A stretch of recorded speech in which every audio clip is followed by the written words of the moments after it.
West Bengal judicial service পাশ করা যতটা সহজ ততটাই কঠিন। কঠিন কাদের জন্য? যারা মোটিভেটেড নয় এবং যারা পারপাসটা জানে না এবং যারা প্ল্যানিংটা ঠিকঠাক করছে না, যারা প্রফেশনালি পড়াশোনাটা করছে না।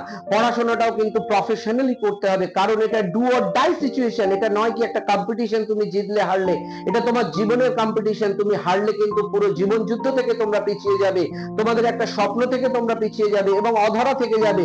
ওই তোমাদের টিনের চালের ঘরে টুলে বসে তোমাদের জীবনভর প্র্যাকটিস করতে হবে মক্কেলের আশায়, এবং কবে তোমরা এস্টাবলিশ করবে that is nobody nose. So সেই জায়গা থেকে এরকম জুডিশিয়ালের মতন একটা প্রেস্টিজিয়াস জবকে যদি তুমি হর্ন করতে চাও বা তুমি যদি ক্র্যাক করতে চাও, সেজন্য তোমাকেও কিন্তু প্রফেশনাল হতে হবে এন্ড অ্যাচিভারের মতন বিহেভ করতে হবে। অর্থাৎ তোমাকে পরীক্ষার জন্য নিজেকে সাজাতে হবে খুব সন্তর্পণে।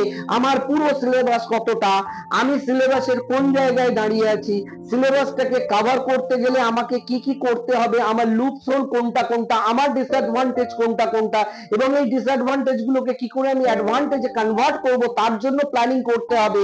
এবং তোমার মেমরি যে তোমার সঙ্গে বিট্রে করছে, তোমার মেমরি যে তোমাকে সাপোর্ট করছে না, মেমরি বারবার তোমায় বিট্রে করছে, সেই মেমরিকে কি করে তুমি কন্ট্রোল করবে এবং মেমরির উপরে কি করে তুমি তুমি সুপারভাইজ করবে বা তুমি চড়ে বসবে, তুমি মেমরিকে কন্ট্রোল করবে, that is quite important. And লতে কিন্তু মেমরি যদি তোমার শার্প না হয় বা তুমি যদি মেমরিকে শার্প না করো, মেমরিকে যদি না বাড়াও, জুডিশিয়াল পরীক্ষায় তুমি কখনোই সাকসেসফুল হতে পারবে না।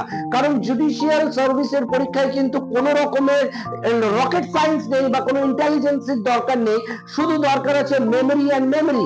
So how you will train your memory? If your memory champs then your exam would be successful. So তোমার মেমরিটিকে চ্যাম্প করবার জন্য তুমি কি ট্রিক্স নিচ্ছ, তুমি কি প্র্যাকটিস করছো, তুমি কিভাবে তোমার ব্রেনকে ট্রেন করছো, তোমার মেমরিটাকে এনহ্যান্স করছো, মেমরিকে এনহ্যান্স করবার জন্য কি প্র্যাকটিস করছো, এবং মেমরিতে যেটা তুমি নিচ্ছ সেটা মেমরিতে থাকছে কিনা সেটা তুমি কি ইভ্যালুয়েট করছো কিভাবে, এবং তোমার প্রফেশনাল যে প্রিপারেশন, সেই প্রিপারেশনটা চক ডাউন করে কোথায় কোথায় সেখানে খাত থেকে যাচ্ছে সেটা যদি তুমি রেকটিফাই করতে পারছো না, তাহলে কিন্তু তোমার প্রিপারেশনটা totally wastage of time, wastage of efforts and wastage of everything. কারণ জুডিশিয়ালের প্রিপারেশন করার জন্য কিন্তু hundreds and hundreds of students are there. Those are the very professional, those are the very sincere, and they have trained their mind and memory. So if you want to get the success in this judicial exam, you first train your memory, and to train your memory, first boost up your motivation and cultivation your weakness, then only you will get the success.